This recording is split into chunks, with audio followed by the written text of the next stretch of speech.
మనము గత 8 వారాలుగా అనగా 2 నెలలుగా మనము జకర్యా గ్రంథ ధ్యానాలు మనం చూస్తూ ఉన్నాం. చెప్పండి, జకర్యా గ్రంథ ధ్యానాలు. పోయిన వారం మనం నేర్చుకున్నాము జకర్యాకు ప్రభు ఇచ్చిన దర్శనాల్లో 5వ దర్శనాన్ని గురించి మనం నేర్చుకున్నాం. జకర్యాకు దేవుడిచ్చిన దర్శనాలలో 5వ దర్శనం గురించి మనం నేర్చుకున్నాము. ఈరోజు 6వ దర్శనాన్ని మనము ధ్యానం చేయబోతా ఉన్నాం. జకర్యాకి ఇచ్చినటువంటి 6వ దర్శనం. ఈ దర్శన భాగ్యాన్ని జకర్యాకు ప్రభు అనుగ్రహించాడు. ఇశ్రాయేలు ప్రజల పట్ల, ఇశ్రాయేలు ప్రజలు ఉద్దేశించి దేవుడు జకర్యా ద్వారా మాట్లాడుతున్నటువంటి వాక్కు. పోయిన వారం మనం నేర్చుకున్నాం, జెరుబ్బాబెలు మందిరపు పునాది వేశాడు. ఆయన చేతులే ఈ మందిరపు పని కూడా ముగిస్తాయి. శక్తి చేతనో కాక, బలము చేతనో కాక, నా ఆత్మ చేతనే ఇది జరుగునని ఇశ్రాయేలు ప్రజలతో దేవుడు మాట్లాడినటువంటి ఆ యొక్క దర్శనాన్ని లేక వాక్కును మనము నేర్చుకున్నాం, విన్నాం, ధ్యానము చేశాం. నిజంగా పిల్లరా, దేవుడు తన ప్రజల పట్ల ఉన్నతమైన సంకల్పం కలిగిన వాడు. దేవుడు తన ప్రజలను అత్యధికంగా ఆశీర్వదించు దేవుడు. అలాగున ఒక్కొక్క దర్శనం ఒక్కొక్క రీతిగా జకర్యా ద్వారా ఇశ్రాయేలు ప్రజలతో మాట్లాడుతూ వస్తూ ఉన్నాడు దేవుడు. ఈ 6వ దర్శనానికి వచ్చేటప్పటికి ఈ 5 దర్శనాలు ఒక రకంగా ఉంటాయి, 6వ దర్శనం కొంత భిన్నంగా ఉంటుంది. ఇంతవరకు జకర్యాకి ఇచ్చిన దర్శనాలు 5 దర్శనాలు ఒక విధంగా ఉంటే ఈ 6వ దర్శనము దానికి భిన్నంగా ఉంటుంది. ఈ రాత్రి ఈ ఉదయకాల సమయంలో దేవుని వాక్యాన్ని వింటున్న దేవుని పిల్లలమైన మనము, దేవుడు తన ప్రజలకిచ్చే ఏ దర్శనమైనా సరే, ఏ వాక్కైనా సరే, తన ప్రజల క్షేమము కొరకు మాత్రమే, తన ప్రజల ఆశీర్వాదము కొరకు మాత్రమే ఆయన ప్రకటించేవాడు, దర్శనమిచ్చే దేవుడు. ఇప్పటి వరకు మనం నేర్చుకున్న 5 దర్శనాల్లో యెహోవా మీకు మేలు చేస్తాడు, 2 ఆశీర్వాదం ఇస్తాడు, యెహోవా మిమ్మల్ని మర్చిపోలేదు, యెహోవా మీ పక్ష కార్యము సఫలం చేస్తాడు, యెహోవా మిమ్మల్ని విస్తరింప చేస్తాడు అని మనం విన్నాం. అంటే జకర్యా ద్వారా ఇశ్రాయేలు ప్రజలతో దేవుడు అదే మాట్లాడుకుంటూ వచ్చాడు. ఏమని? నేను మీకు 2 మేలు చేస్తాను, నేను మిమ్మల్ని విస్తరింప చేస్తాను, నేను మిమ్మల్ని దీవిస్తాను, నేను మీకు మేలు చేస్తాను అని మాట్లాడుతూ వచ్చాడు. ఈ 6వ దర్శనానికి వచ్చేటప్పటికి ఇశ్రాయేలులో ఉన్నటువంటి బలహీనత గురించి ఆయన మాట్లాడతాం. చూడండి, 5వ అధ్యాయములో 5వ అధ్యాయము మొదటి 3 వచనాలు చదువుదాం. నేను మరలా తేరి చూడగా ఎగిరిపోవు పుస్తకం ఒకటి నాకు కనబడెను, నీకేమి కనబడుచున్నదని అతడు నన్ను అడుగగా, నేను 20 మూరల విడివియు 10 మూరల వెడల్పును గల ఎగిరిపోవు పుస్తకం ఒకటి నాకు కనబడుచున్నదంటిని. అందుకతడు నాతో ఇట్లనెను, ఇది భూమి అంతటా మీదికి బయలు వెళ్ళు శాపమే, దానికి ఒక ప్రక్కను వ్రాసి ఉన్న దానిని బట్టి దొంగిల వారులందరూ కొట్టివేయబడుదురు, 2వ ప్రక్కను వ్రాసి ఉన్న దానిని బట్టి అప్రమాణికులందరూ కొట్టివేయబడుదురు. దేవునికి స్తోత్రం చెప్పుదాం. ఆమేన్, హల్లెలూయా. దేవుడు జకర్యా ద్వారా ఇశ్రాయేలు ప్రజలు ఉద్దేశించి మాట్లాడుతున్న మాట. ముందు మనం నేర్చుకున్న 5 దర్శనాలు ఇశ్రాయేలు ప్రజలను బలపరుస్తూ, ఇశ్రాయేలు ప్రజలను ప్రోత్సహిస్తూ, ఇశ్రాయేలు ప్రజలను ధైర్యపరుస్తూ, ఇశ్రాయేలు ప్రజలతో నేను ఉన్నాను అని మాట్లాడుతూ వచ్చాడు. ఇశ్రాయేలు ప్రజలను ఆశీర్వదించుతూ వచ్చాడు. విస్తరింప చేస్తాను వాగ్దానము చేశాడు, మేలు చేస్తాను వాగ్దానము చేశాడు. నా శక్తి చేతనే, నా ఆత్మ ద్వారా నీ కార్యాలు జరుగుతాయని వాగ్దానము చేశాడు. అలాగూ ధైర్యపరుస్తూ వచ్చినటువంటి దేవుడు ఈ 6వ దర్శనములో ఇశ్రాయేలీలో ఉన్నటువంటి లోపాల గురించి మాట్లాడుతూ ఉన్నాడు. బాగా గమనించాలి. చాలామంది క్రైస్తవులకి, చాలామంది దేవుని నమ్మని వారికి, వెంబడించిన వారికి దేవుని పట్ల ఉన్న అభిప్రాయం ఏమిటి అంటే, దేవుడు మేలు చేసేవాడు. నా మాట వినాలి అందరూ. దేవుని విషయంలో చాలామంది క్రైస్తవులకు అభిప్రాయం ఏంటంటే, దేవుడు మేలు చేసేవాడు, దేవుడు దీవించేవాడు, దేవుడు స్వస్థపరిచేవాడు. చెప్పండి, దేవుడు అప్పులు తీర్చేవాడు, దేవుడు మేలు చేసేవాడు, అభివృద్ధి చేసేవాడు, దేవుడు కష్టానికి తప్పించేవాడు, దేవుడు పరలోక రాజ్యానికి చేర్చేవాడు మాత్రమే అభిప్రాయం ఉంది. కానీ దేవుళ్ళో ఉన్న మరొక మనస్తత్వం ఏంటి తెలుసండి? దేవుడు ఎంత ఆశీర్వదించాలని ఆశపడతాడో, లేక తన ప్రజలు ఎంతగా దీవించబడిన ఆశపడతాడో, అలాగూ దీవించబడే ప్రజలలో ఉన్న బలహీనతలను కూడా, చెప్పండి, పాపములు కూడా, అవిధేయతలు కూడా, దానికి తగిన శిక్ష విధించేవాడు కూడా. దేవునికి స్తోత్రం చెప్పుదాం. దేవుడు ప్రేమించేవాడు మాత్రమే కాదు, తప్పు చేస్తే, చెప్పండి, తప్పు చేస్తే శిక్షించేవాడు కూడా. బాగా అర్థం చేసుకోవాలి మనం. చాలామంది ఈనాడు క్రైస్తవ సమాజం మేలు చేస్తాడు, స్వస్థపరుస్తాడు, అభివృద్ధి చేస్తాడు, కొయిటా పంపిస్తాడు, రాని వేజా వస్తుంది, ఆగిపోయిన పాస్పోర్ట్ వస్తుంది, ఏమండి అప్పులన్నీ తీరిపోతాయి. అంటే అప్పులు ఊరికనే తీరిపోతాయా? అప్పు చేశాము, అప్పు ఇచ్చినాడు అప్పు తీసుకోకుండా విడిచిపెడతాడా? ఏమండి చెప్పండి, విడిచిపెడతాడా? మా సతీష్ ఉన్నాడు, ఆయన 100 రూపాయలు నాకు ఎప్పుడైనా ఇస్తే, పాస్టర్ గారు 100 రూపాయలు కొట్టేస్తారండి నాకు అంటాడు. 3 సార్లు 4 సార్లు జ్ఞాపకం చేస్తాం. వాస్తవమే, ఇచ్చాడు కాబట్టి. చెప్పండి, మీరు అందరూ ఆయన అంకలా చూస్తుంటే అసలు ఆయన కాబట్టి అడుగుతాడండి, మేము అసలు అడగమండి అన్నట్టుగా ఉంది. ఎవరైనా అడగరండి? మీరు అడగరా? అప్పిచ్చి అడగరా? ఏమండి సాలేం గారు, ఏమండి రాంబాబు గారు, అప్పిచ్చి అడగరా? అడుగుతారు. ఏమన్నా నాలంటూ తెంగరోడు అడగడం, అలా ఇస్తారులే అని. ఎవరైనా సరే ఒక వ్యక్తికి అప్పు ధనం ఇస్తే అది తీరినంత వరకు కదా. మన ఇంట్లో కొన్ని కుటుంబాలకు వస్తూ ఉంటాయి, సరిగ్గా బుధవారం వచ్చి ఆరనేత ఉంటాడు. ఎవరో సీట్ అయినా తప్పదు. అప్పు ఇచ్చిన వాళ్ళు ఎవరైనా సరే అప్పు తీర్చుకుంటూ విడిచిపెడతారేంటండి? మరి దేవుని దగ్గరికి వెళ్తే అప్పులు తీరిపోతాయా? ఏమండి, దేవుని దగ్గరికి వెళ్తే అప్పులు కొట్టేస్తాడేంటి దేవుడు? యేసు రక్తం చేయి. అలాగైతే బోల్డ్ అప్పులు చేయొచ్చు, వెళ్ళిపోయి ప్రభువా అప్పులన్నీ కొట్టేయాలి ప్రభా అని. యేసు రక్తం చేయి. అలాగండి, ఒకవేళ ఈ అవకాశం ఉంటే చెప్పండి, ఈ రాత్రి ఉపవాసం ఉంటే ప్రార్థన చేస్తాను, 3 లక్షల అప్పు కొట్టేయలేని. అవదండి.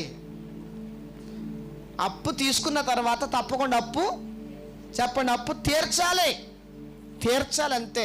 తీర్చటానికి దేవుడు నీకు అనుకూలత దయచేస్తాడు, తీర్చటానికి నీకు దేవుడు ధనాన్ని దయచేస్తాడు, తీర్చటానికి నీకు దేవుడు నీ రెక్కల కష్టార్జితాన్ని దీవిస్తాడు తప్ప దేవుడు అప్పులేమి కొట్టాడండి. జగన్మోహన్ రెడ్డి గారికి ఏంటి, రాజశేఖర రెడ్డి గారికి ఏంటి, చంద్రబాబు నాయుడు ఏంటి అప్పులు రుణమాఫీలు చేయటానికి? వాళ్ళైతే రుణమాఫీలు చేస్తారు. ఎందుకు? నీ ఓటు వాళ్ళకి అవసరం కాబట్టి. నీకు 10 రూపాయలు రుణమాఫీ కొట్టేసి 100 రూపాయలు దోసుకుందాం కాబట్టి. వాళ్ళ పని వాళ్ళది. కానీ దేవునికి ఏమి అవసరం లేదండి. కాబట్టి దేవుడు ఏమి రుణమాఫీలు చేయడు. సార్ దేవుని స్తోత్రం చెప్పండి. రుణమాఫీలు చేయడండి, ఆయన పని అది కాదు. అలాగ రుణమాఫీలు చేసేస్తే ఇక క్రైస్తువులు అందరూ తెగ అప్పులు తెచ్చేసుకుంటాం. మరి యేసు రక్తం చేయి. నేనైతే బోల్డ్ అప్పు చేసేస్తాను. దేవుడు ఎప్పుడు రుణమాఫీ చేయడండి.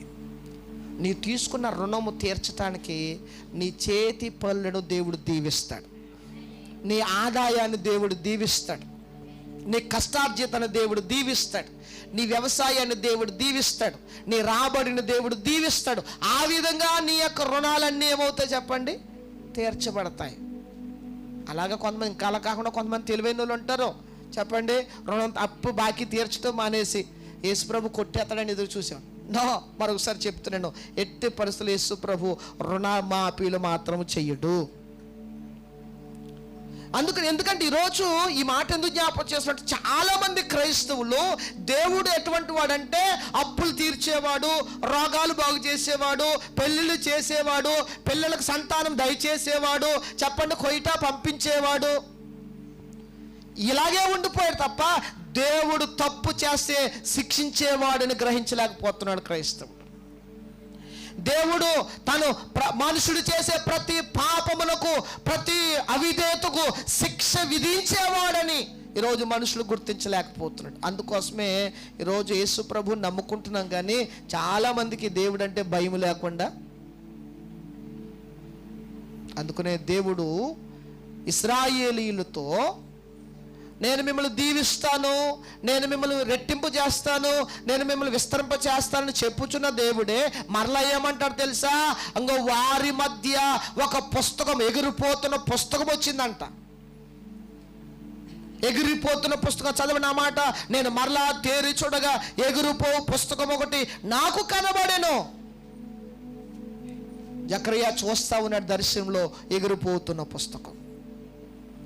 ఆ పుస్తకం ఎగురుతా ఉంది, పేపర్లు తిరుగుతా ఉన్నాయి ఇటు అటు ఇటు అటు. జకరియా అడిగాడయ్యా, ఈ పుస్తకం ఏమిటి, ఈ పుస్తకం యొక్క అర్థం ఏమిటి అని తనతో మాట్లాడుచున్నటువంటి ఆ దూతతో మాట్లాడినప్పుడు ఆ దూత తిరిగి సమాధానం ఇస్తాడు కదా. ఏమంటాను చెప్పండి? అందుకు అతడు నాతో ఇట్లను, ఇది భూమి అందంతటా బయలు వెళ్ళి శాపం, బయలు వెళ్ళి శాపం. భూమి మీద ప్రజలు విచ్చలవిడిగా పాపము చేస్తూ, భూమి మీద ప్రజలు పాపములకు బానిసలైపోయి దొంగలుగాను అప్రమాణికులుగాను ఉన్న కారణము చేత ఈ పుస్తకములో ఉన్న తెగుళ్ళు ఎవరి మీదకు వస్తాయి తెలుసండి? దొంగల మీదకును అప్రమాణి మీదకు వస్తాయంటండి కదా. వచనం ఉందా లేదండి? చెప్పండి, ఆ మాట చదవండి ఒకసారి. 3వ వచనం, ఇది భూమి అంతటి మీదకి బయలు వెళ్ళి శాపమే, దానికి ఒక ప్రక్కను వ్రాసి ఉన్న దానిని బట్టి దొంగిల వారందరూ కొట్టివేయబడతారు, రెండవ పక్కను చెప్పండి రాసి ఉన్న దాన్ని బట్టి అప్రమాణికులందరూ కొట్టివేయబడతారు. జకరియాతో దేవుడు మాట్లాడుతూ, నా ప్రజలను మేలు చేసేవాడు మాత్రమే కాదు, వారు చేసిన దొంగ అప్రమాణమైనటువంటి ప్రమాణాలు లేక అబద్ధపు ప్రమాణాలు బట్టి నేను వారిని శిక్షిస్తాను అని దేవుడు మాట్లాడుతూ ఉన్నాడు. ఈరోజు వాక్యాన్ని వింటున్న దేవుని పిల్లలైన మనము ఇన్ని వారాలు ఇంతవరకు మనము దేవుడు ఆశీర్వదించువాడు, దీవించువాడు, మేలు చేయవాడు మాత్రమే విన్నాం. ఆ మాటలు విని దేవుడు నన్ను దీవించేస్తాడు అనుకుంటే సరిపోదు. నీలో ఉన్న లోపాలుంటే, నీలో అవిధేయతలుంటే, ఒకవేళ మనము దొంగలుగా మనముంటే, అప్రమాణికులుగా ఉంటే, ఎగురుపో పుస్తకములో ఉన్న శాపము చేత మనం ఏమవుతామంటండి? శిక్ష విధించబడతామంట, కొట్టివేయబడతాం అని వాక్యం చెప్తాం. ఈరోజు వాక్యాన్ని వింటున్న దేవుని పిల్లలైన మనం పిల్లరా, ఎవరు దొంగలు? దొంగలైతే దొంగతనం చేస్తే ఏమవుతుంది? ఏమండి, దొంగతనం చేస్తే ఏమేస్తుంది? ఆదికాండంలో ఒక తల్లి గారు ఉన్నారు. ఒక తల్లి, ఆమె పేరు రాహేలు అంటారు. ఏమంటారు చెప్పండి? ఏమంటారు చెప్పండి? రాహేలు గారు. రాహేలు గారు అంటే యాకోబు గారికి ముద్దులు భార్య. యాకోబు గారికి ముద్దులు భార్య. ఆ ముద్దులు భార్య అనే రాహేలు తన తండ్రి ఇంటి నుంచి వస్తూ ఏమండి, తండ్రి ఇంటి నుంచి వస్తూ ఏం పట్టుకొచ్చింది? ఏం దొంగతనం చేసిందంటండి? తండ్రి గారి ఇంట్లో ఉన్నటువంటి వారి గృహదేవత విగ్రహాలు దొంగతనం చేసిందంట. ఏం దొంగతనం చెప్పండి? ఏ దొంగతనం చేసింది? ఏదో మొత్తం మీద దొంగతనం చేసింది. ఒకరోజు లాబాను గారు అవన్నీ చూసుకుని, అన్ని ఇంట్లో బాగానే ఉన్నాయి కానీ ఏం కనపడతలేదు? గృహదేవత విగ్రహం కనపడతలేదు. యాకోబు నిజమే, ఆడు మోసగాడే, ఆడే చేసుంటాడని చెప్పి బెటాలియన్ వేసుకుని వచ్చేసాడు యాకోబు గారి దగ్గరికి. యాకోబు గారి దగ్గర బెటాలియన్ వేసుకొచ్చేసి, యాకోబు ఇదేంటి ఇంత మోసం చేసావు, నా గృహదేవత విగ్రహాలు దొంగిలించి వచ్చేస్తున్నావా అంటే, అదేంటి నేను దొంగతనం చేయటం ఏంటి, యాకోబు దేవుని మీద ఆధారపడినవాడు, యాకోబు దేవుని సందులో దేవుని చేత ఆశీర్వదింపబడినవాడు. యాకోబుకి గృహ దేవత విగ్రహాలు తీసుకెళ్లవలసిన అవసరం ఆయనకి లేదు. ఎందుకంటే ఆయనకంటూ ఒక దేవుడు ఉన్నాడు. ఆ దేవుని పూజిస్తూ ఉన్నాడు, ఆ దేవుని ప్రార్థిస్తూ ఉన్నాడు. ఆ దేవుడు యాకోబుతో మాట్లాడుతూ వస్తూ ఉన్నాడు. ఇక మరొక దేవుడు యాకోబుకు అవసరం లేదు. యాకోబు అన్నాడు, ఎవరి దగ్గర దొరుకుతుందో నువ్వు పట్టుకెళ్ళవయ్యా, వారి శిక్షార్హులు అన్నాడు. అంతే. లాబాను గారు మొత్తం ఇల్లంతా, యాకోబు గారి ఇల్లంతా, యాకోబు గారి పెద్ద భార్య ఇల్లంతా చెక్ చేశాడు, చిన్న భార్య ఇల్లంతా చెక్ చేశాడు.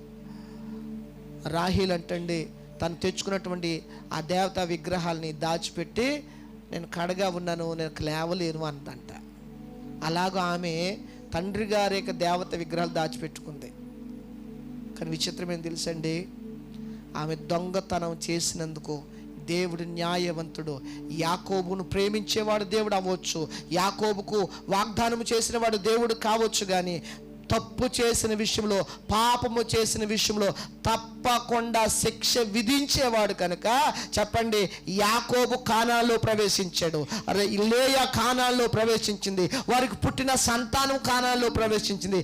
రాహేలు మాత్రము కానాల్లోకి వెళ్లకుండా బేతేలు మార్గంలోనే చెప్పండి చనిపోయి పాతి పెట్టబడిందంట.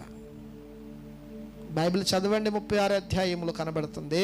రాహేలు మార్గ మధ్యంలోనే బెన్యామీను కనిన తర్వాత మార్గంలోనే చనిపోయింది, అక్కడే కప్పెట్టేశారంటండి. కనీసం ఆమె శవము కూడా కానాన్లోనికి వెళ్ళలేదు, ఆమె ఎముకలు కూడా కానాన్లో ప్రవేశించలేదు. దేవుడు వాగ్దానము చేసిన భూమిలోనికి ప్రవేశించకుండా దేవుడు అడ్డుకున్నాడు. ఎందుకో తెలుసండి, రాహేలు ఏం చేసింది చెప్పండి, చెప్పాలి ఏం చేసింది చెప్పండి. జాగ్రత్త, చాలామంది స్త్రీలు అమ్మతో మాట్లాడో సేరా, నాన్న అడుగో సేరా, వాళ్ళకి వీళ్ళకి తెలవకుండా దాచుకునో సేరా తెచ్చుకుంటే చెప్పండి, మీ తల్లిదండ్రుల దగ్గర దొంగతనం చేశారా చెప్పండి, మీ అమ్మ మీ నాన్నగారు అడగకపోవచ్చేమో కానీ పోన్లే అని విడిచిపెట్టచ్చు. పరలోకమందున్న దేవుడు మాత్రం, మారు మనసు పొందిన మనము, బాప్తిసం పొందిన మనము చెప్పండి, దొంగతనము అనేది సాతాను సంబంధమైన క్రియది. దొంగతనము ఎవడి పని అంటే అపవాది చేసే పని. వాడు దొంగ, వాడు దోసుకునేవాడని దేవుడు మాట్లాడుతూ ఉన్నాడు అపవాది గురించి. దొంగతనం చేసే ఉద్యోగము అపవాదిది, మంది కాదు. మరొకసారి జ్ఞాపకం చేస్తూ ఉన్నాను, దేవుని నమ్మిన మనము, రక్షణ పొందిన మనము, బాప్తిసం పొందిన మనము అక్కడక్కడ కొన్ని సందర్భాల్లో మనసు తట్టుకోలేక చెయ్యి తిన్నంగా ఉండక చెప్పండి చిన్న చిన్న దొంగతనాలు.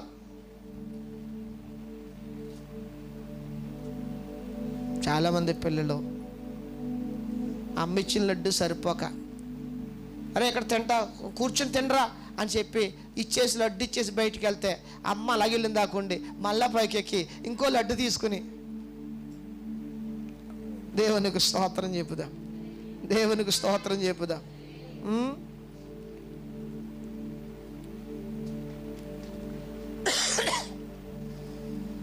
ఏదైనా దొంగతనమే, ఏదైనా దొంగతనమే. దేవుని పిల్లలు మనము దొంగతనం చేస్తే, ఒకవేళ సామెతల గ్రంథంలో మాట ఉంది, దొంగ నీళ్ళు తీపంట, దొంగ భోజనం రుచిగా ఉంటుందంట. దేవునికి స్తోత్రం. కానీ అది ఒకరోజు సర్పమై కాటు వేస్తా, జాగ్రత్త. నిజమే, కొంతమందికి ఏమండి బయట నుంచి తెచ్చుకున్న వంకాయ కూర చాలా బాగుంటుంది, పక్కింటి పక్క తోటలోకి వెళ్ళి కోసుకొచ్చిన ఆ బీరకాయ కూరలో చాలా రుచిగా ఉంటాయి. ఇదేంటో మరి అదేం విచిత్రమో కానీ దొంగ బీరకాయలు కూర వండుకుంటే చాలా రుచిగా ఉంటుంది. అబ్బా ఎంత బాగుందో, రుచిగా ఉంటాయి. కానీ అదే రేపొద్దుట నీకు విష సర్పముగా కాటు వేస్తుంది. దేవుడు మాట్లాడుతూ ఉన్నాడు. ఆకాశంలో ఒక పుస్తకం, ఎగురుపోతున్న పుస్తకం కనబడుతూ ఉంది.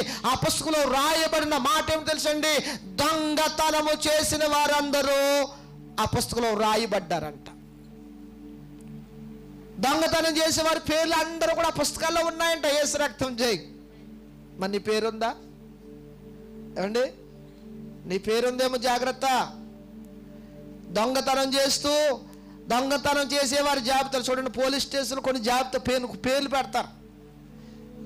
దొంగలు ఉన్నారు జాగ్రత్త అని చెప్పి కొంతమంది ఫోటోలు వేసి పేర్లు రాస్తూ ఉంటారు.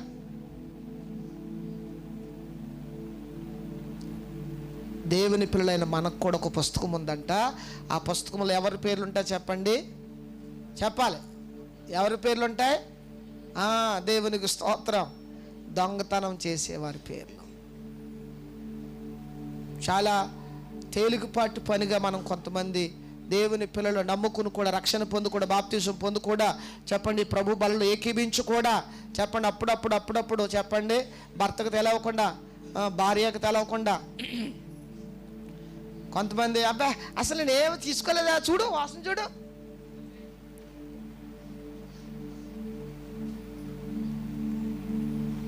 నువ్వెవరి కళ్ళైనా కప్పవచ్చేమో కానీ, ఎవరికైనా కనపడపోవచ్చేమో కానీ చెప్పండి, పరలోకమందున్న దేవుడికి నువ్వు చేసే ప్రతి పని కనపడుతుంది. రాహేలు తన తండ్రి ఇంట్లో దొంగతనం చేసి ఆ విగ్రహాలు తెచ్చుకుంది. దేవుడేం విడిచిపెట్టలేదండి. రాహేలుకు దేవుడు తీర్పు తీర్చాడు. ఇంకా దేవుడు అంటాడు మలాకి గ్రంథము 3వ అధ్యాయంలో, చదవండి, ఒక మాట చదివిండి ముగిస్తుంది, ముందుకు వెళ్తారు మరొక అంశానికి. మలాకి గ్రంథం 3వ అధ్యాయము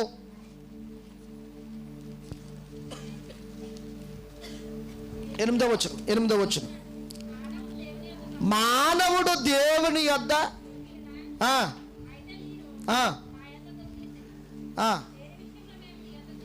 ఇశ్రాయేల్ అంటండి,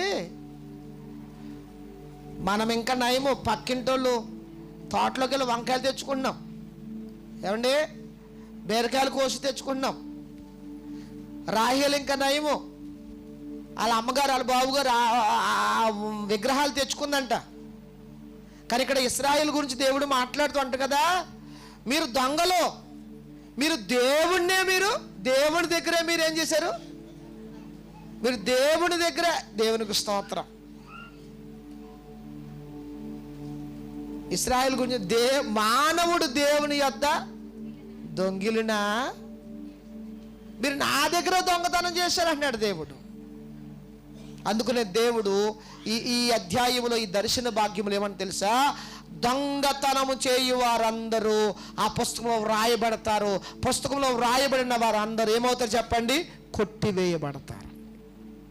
ఈరోజు వాక్యాన్ని వింటున్న దేవుని పిల్లలైన మన జీవితాల్లో తెలిసి తెలియక సునాయాసంగా మనం చేసే తేలికపాటి పొరపాటు ఏం తెలుసండి చెప్పండి, కనపడిన కాయ, కనపడిన వంకాయ చెప్పండి, భర్త గారి జేబులో నుంచి, భార్య గారి చేతిలోంచి. దేవునికి స్తోత్రం. భలే సునాయాసంగా దొంగతనం చేస్తావు. జాగ్రత్త సుమా, నువ్వు దొంగతనం చేసి అందరి కళ్ళు కప్పొచ్చేమో కానీ పరలోకమందున దేవుడు కళ్ళు కప్పలేవంట. ఇంకా అంటాడు, ఈ పుస్తకం అసలు కళ్ళు కప్పలేవంట. ఈ పుస్తకం ఏం చేస్తుంది చెప్పండి, ఆకాశంలో ఎగురుతూ తిరుగుతుందంట. యేసు రక్తం చేయి. పుస్తకం ఎక్కడ తిరుగుతుంది చెప్పండి, ఎక్కడ తిరుగుతుంది? మన కొంపల మీద తిరుగుతుంది, మన ఇంట్ల మీద తిరుగుతుంది.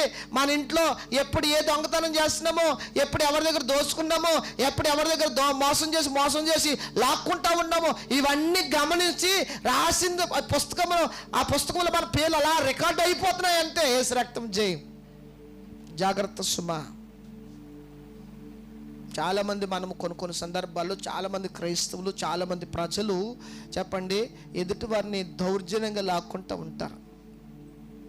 చిన్నపిల్లలు అంటే చెప్పండి వాడిది వీడిది లాక్కుండా, వాడికి ఏం తెలుసు దొంగతనమని, నాది కాదని ఎవరికి తెలుసు చెప్పండి. నా లాక్కున్నారు ఫోన్లే.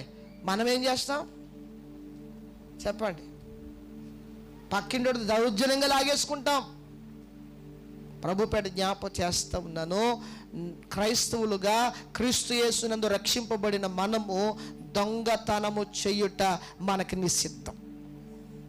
వాక్యం అంటుంది, అపోస్తలుడు పౌలు అంటాడు, ప్రభు అయిన యేసుక్రీస్తు వారు మత్తయి సువార్త, మార్కు సువార్త 10వ అధ్యాయంలో కూడా అంటాడు కదా, దొంగలు, అప్రమాణికులు, మోసము చేయువారు పరలోక రాజ్యానికి వారసులు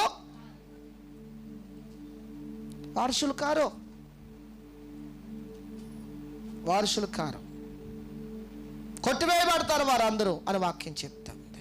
కనుక ఈరోజు ప్రభు పేట జ్ఞాపకం చేస్తా ఉన్నాను. నిన్ను ఆశీర్వదిస్తానని చెప్పిన దేవుడే, నీకు మేలు చేస్తానని చెప్పిన దేవుడే, నేను విస్తరింప చేస్తానని చెప్పిన దేవుడే అంటాడు కదా. ఈ వాగ్దానాలు ఈ జీవితంలో నెరవేర్చబడాలంటే ప్రియ సంఘమా, ప్రభు ఈరోజు నీతో నాతో మాట్లాడుతూ ఉన్నాడు. ఈ దొంగతనము చేసే అనుభవం మనలో ఉంటే, ఏమండి, దోసుకునే అలవాటు మనలో ఉంటే, ఎదుటి వారిని లాక్కునే అలవాటు మనలో ఉంటే, అది రాత్రి ఉదయ కాలశంలో వాటిని విడిచిపెడుదుముగాక. మలాకీలో అంటాడు, మానవుడు దేవుని యొద్ద దొంగిలునా, కానీ మీరు దొంగలించారు. ఏం దొంగలించారంటే చదవండి ఒక మాట. ఏమంటండి?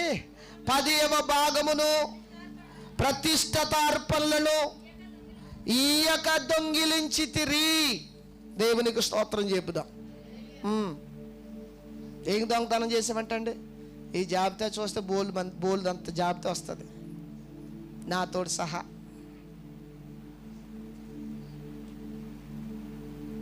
ఈ జాబితాని బట్టి మనం లెక్కలు చూస్తే ఎవరని చెప్పండి, ఎవరు దొంగలంటండి చెప్పండి? 10వ భాగమును ప్రతిష్ఠార్పణలను ఈయక దొంగిలించితిరి. మరోసారి ఒక మాట మాత్రమే జ్ఞాపకం చేస్తూ ఉన్నాను. 10వ భాగము దేవునికి ఇవ్వకపోతే దేవుని దృష్టిలో మనం ఎవరమంటండి? అంటే మన పేరు ఎక్కడుంటుంది చెప్పండి? ఎక్కడుంటా చెప్పండి? మాట్లాడతలేదు. ఇక్కడ జకరియా కనబడిన పుస్తకంలో రాయబడుతుందంట. ఆ పుస్తకంలో ఒక పక్క వ్రాయబడిన దాని ప్రకారము దొంగిలించిన వారందరూ కొట్టివేయబడుదురు అని కనబడుతుంది. మా వృద్ధులైన వారికి, తల్లులకి, పెన్షన్ తీసుకునే వారందరికీ నిండా వందనాలు. దేవునికి స్తోత్రం. దేవుడు వారందరికీ మంచి ఆరోగ్యం దయచేయను గాక. నిశ్చయముగా దేవుడు వారిని దీవించును గాక. వారికి వచ్చే పెన్షన్లో నమ్మకంగా దేవునికి 10వ భాగం తీసుకొస్తున్నారు. ఇక కొంతమంది ఉన్నారు, నేను వారి పేర్లు చెప్పలే కానండి, 10వ భాగం తీసుకొస్తూ ఉన్నారు. ఎందుకు తీసుకురావాలి 10వ భాగం దేవుని మందిరానికి చెప్పండి? 10వ భాగం దేవుని మందిరం ఎందుకు తీసుకురావాలి? వాక్యం అంటుంది, దేవుడు అంటాడో, తీసుకురాకపోతే అది నీకు ఆశీర్వాదకరంగా ఉండాలంటే, నువ్వు సంపాదించింది నీకు దీవెనగా మార్చబడాలంటే దాంట్లో 10వ భాగం తప్పకుండా దేవుని మందిరానికి తీసుకురావాలి. మనం తీసుకురాకపోతే ఎవరు ఏమనరు, కానీ మన పేరు మాత్రం ఎక్కడ రాయబడతా చెప్పండి? ఎగిరిపోవచ్చున్న పుస్తకములో రాయబడుతుంది, దొంగల జాబితాలో రాయబడుతుంది. నేను చెప్పట్లేదండి, వచ్చిన భాగం అక్కడే చెప్తా ఉంది. కనుక ప్రభు పేట జ్ఞాపకం చేస్తున్నాను. ఆ యొక్క స్వభావం, ఆ యొక్క అనుభవం మనలో ఉంటే, దేవుని యొద్ద దొంగిలించే అనుభవం అలవాటు మనకుంటే చెప్పండి, అది మనకు దూరమగును గాక.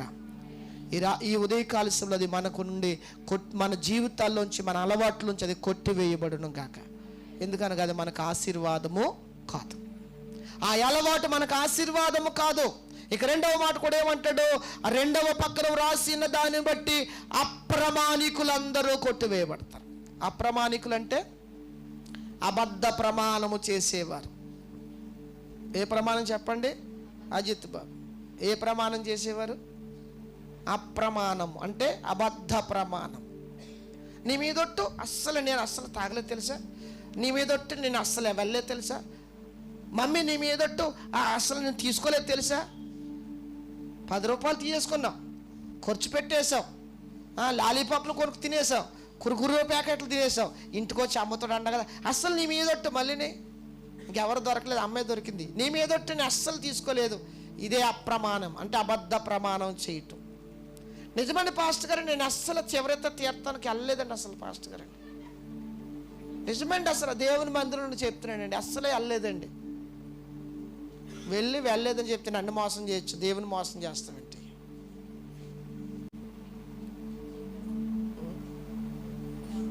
దేవునికి మహిమ కలుగును గాక.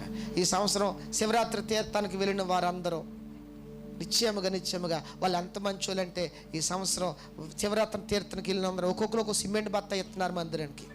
దేవునికి స్తోత్రం చెప్పండి. నిజమండి, శివరాత్రి తీర్థానికి వెళ్ళిన వారు అందరూ మన మందిర పనికి ఒక్కొక్కరు చెప్పాలి, గట్టిగా చెప్పాలి. సిమెంట్ బత్త.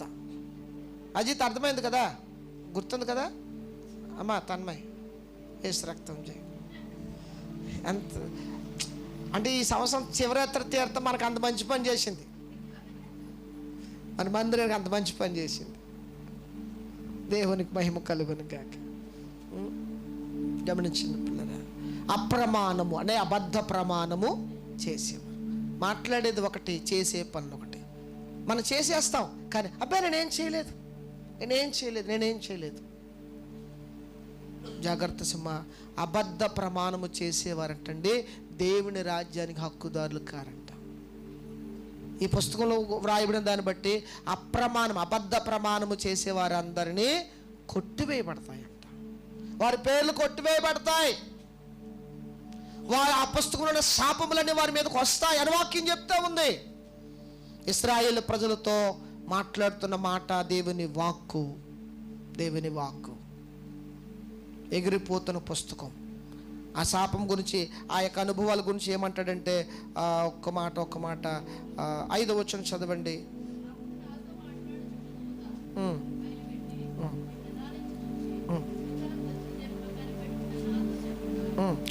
6వ వచనం నేను చదువుతున్నాను వినండి. ఇదేమిటని నేను అడిగి తిని, అందుకు అతడు, ఇది కొల, ఇది బయలు వెళ్ళు తూము అనెను. మరియు లోకమందంతటను జనులు ఇలాగే కనబడుతున్నారు. ఎలా కనబడుతుంది చెప్పండి? లోకమందంతట జనులు ఎలా కనబడుతుంది చెప్పండి? దొంగతనం చేసేవాళ్ళేగా, అబద్ధ ప్రమాణం చేసేవారు వాళ్ళే. ఇక్కడున్న మనం అందరము కూడా, నేను ఒక్కొక్కసారి ఆ రాత్రి పుస్తకం ఇది చదువుతూ ఉంటే ప్రభు నా పేరు కూడా ఉందా దాంట్లోనూ అనుకున్నాను. భయం వేసింది. ఎందుకు?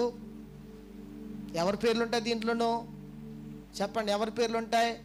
దొంగతనం చేసేవారి పేర్లు, అబద్ధ ప్రమాణం చేసేవారి పేర్లు. ప్రభు నేను ఎప్పుడైనా దశంభాగం దొంగతనం చేశానా? ప్రభు వారిని క్షమించడానికి ఎప్పుడు ఆ పని చేయను, భయపడ్డాను నేను రాత్రి. జనులందరూ, లోకంలో ఉన్న జనులందరూ ఇలాగే ఉన్నారంట. కనుక ప్రభు పేట జ్ఞాపకం చేస్తూ ఉన్నాను.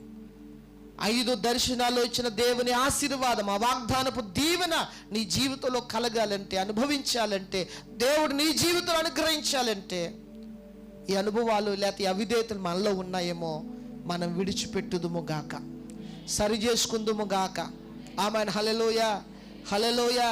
దొంగతనం అంటే మీరు అనుకోవచ్చు దశమ భాగం మాత్రమే దొంగతనం కాదండి. చెప్పండి, నీ ఇంట్లో నీ పొరుగు వారిది ఏదైనా దోషించిన కదా, యేసు దేవాది దేవుడు మోషకి ఇచ్చిన 10 ఆజ్ఞలలో నీ పొరుగు వానిది ఏదియు ఒక ఆజ్ఞ ఉంది కదా, దొంగిలించకూడదు అని ఉందా లేదా?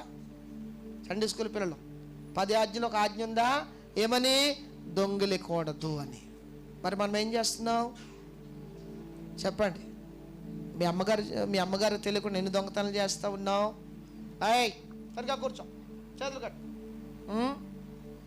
ఏమండి, నీ భర్తకు తెలియకుండా ఎన్నిసార్లు యేసు రక్తం జై, దేవునికి స్తోత్రం. ఏమండి, ఇవన్నీ మనం తెలిసి తెలియక చేసిన పనులే. మనం ఈ పెద్దగా పట్టించుకోం ఈ దొంగతనాలు అనుకో మనం. కానీ వాక్యం అంటుంది ఇవన్నీ లెక్కలోనికి వస్తాయంట. నువ్వివ్వవలసిన దశమ భాగం ఇవ్వాలి, దేవునికి అప్పగించవలసిన భాగం దేవునికి చెల్లించాలి, నీ తల్లిదండ్రులకు ఇవ్వవలసిన లెక్క కరెక్ట్గా చెప్పాలి. ఏమంటే నీ భర్తకు చెప్పవలసిన లెక్క నువ్వు చెప్పాలి, నీ భార్యకి చెప్పవలసిన లెక్క నువ్వు కరెక్ట్గా చెప్పాలి. అబద్ధం ఉండకూడదు. ఏమండి, కొంతమంది భర్తలు, కొంతమంది భార్యలు అబద్ధం మాట్లాడుతూ భార్యకు చెప్పని కూడా దాచిపెట్టి కొన్ని, భర్తకు చెప్పకుండా దాచిపెట్టి కొన్ని. మనం అలా చేస్తే, దేవుని పిల్లలంగా మనం అలా చేస్తే మన పేర్లో పుస్తకంలో రాయబడతాయంట. జాగ్రత్త. ఈరోజు ఆ పుస్తకంలోంచి నీ పేరు కొట్టివేయబడాలంటే ఈరోజు ప్రభు దగ్గర నిన్ను నువ్వేమవ్వాలి చెప్పండి? సరి చేసుకోవాలి. మనం సరి చేసుకోవాలి. ప్రభు దగ్గర పశ్చాత్తాప పొందాలి. ప్రభు ఎదుట ప్రభు నా పాపములు క్షమించని ఒప్పుకోవాలి. ఒప్పుకుంటేనే యాకోబు జీవితంలో వాగ్దానం, ఆశీర్వాదం అనే వాగ్దానం యాకోబు జీవితంలో ఎప్పుడు నెరవేర్చబడింది అనగా తన తప్పుదాన్ని దేవుని దగ్గర ఒప్పుకున్నప్పుడు, తన మోసాన్ని దేవుని దగ్గర ఒప్పుకున్నాడా లేదండి యాకోబు గారు? ఒప్పుకున్న తర్వాతే యాకోబుని దేవుడు ఇశ్రాయేలుగా మార్చాడు. యాకోబుని దేవుడు ఇశ్రాయేలుగా మార్చాడు. అదే ఇశ్రాయేలీలతో ఈరోజు మాట్లాడుతూ ఉన్నాడు, మీరు దొంగతనం చేస్తున్నారు, మీరు అప్రమాణం చేస్తూ ఉన్నారు అని. కనుక ఈరోజు ప్రభు నీతో నాతో మాట్లాడుతూ ఉన్నాడు. దేవునిని విస్తరించాలని, లేక నేను రెట్టింపు దీవెనతో రెట్టింపు మేలు ప్రభునికి చేయాలని ఆశపడతా ఉన్నాడు. అయితే నీలో నాలో ఈ స్వభావాలు, ఈ అలవాట్లు, ఈ అవిధేయతలు మనలో ఉంటే ప్రభు దగ్గర మనం ఒప్పుకుందుము గాక. ఆమేన్, హల్లెలూయా. ఒప్పుకొని విడిచిపెడదుము గాక. చాలామంది ఒప్పుకుంటారు కానీ విడిచిపెట్టరు. ఒప్పుకుంటాం కానీ విడిచిపెట్టాం. నిజమే పాస్టర్ గారండి, నేను చేశాను, నిజమేనండి, నిజమేనండి పాస్టర్ గారండి, నిద్రపోయాను, నిజమేనండి. అలా ఒప్పుకుంటారు, సంతోషమే. కానీ ఒప్పుకున్న మనం ఏం చేయాలి? విడిచిపెట్టాలి. కానీ విడిచిపెట్టగానే మళ్ళీ వారం మళ్ళీ నిద్రపోతాం.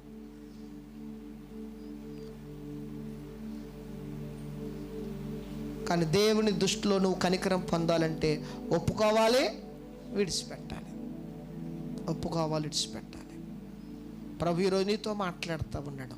ఒకవేళ దొంగలు, అప్రమాణికుల మీదకి వచ్చే తీర్పు నీ మీదకి రాకూడదని ప్రభు ఈరోజు మాట్లాడుతూ ఉన్నాడు. ఒకవేళ ఈ అనుభవాలు మనలో ఉంటే ఈరోజు ఉదయ కాలశంలో ప్రభు పాదాల దగ్గర మనలో మనము సరి చేసుకుందాము గాక. ప్రభు పాదాల దగ్గర ఒప్పుకొని విడిచిపెడదాము గాక. కొంతమంది దొంగతనం చేయటం మరి అలవాటు, ఆ అలవాటు ఉంటే ఇప్పుడు విడిచిపెట్టేయాలి. కొంతమందికి అబద్ధ ప్రమాణం చేయడం బలి అలవాటు. దేవునికి మహిమ కలుగును గాక.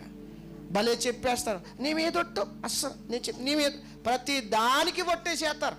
మళ్ళీ పైగా కొంతమంది క్రైస్తవులు బైబిల్ పట్టుకుని చెప్తున్నాను నేను అంటాడు. మళ్ళీ ఏం చెప్తున్నా? అబద్ధమా? ఏమండి, జాగ్రత్త.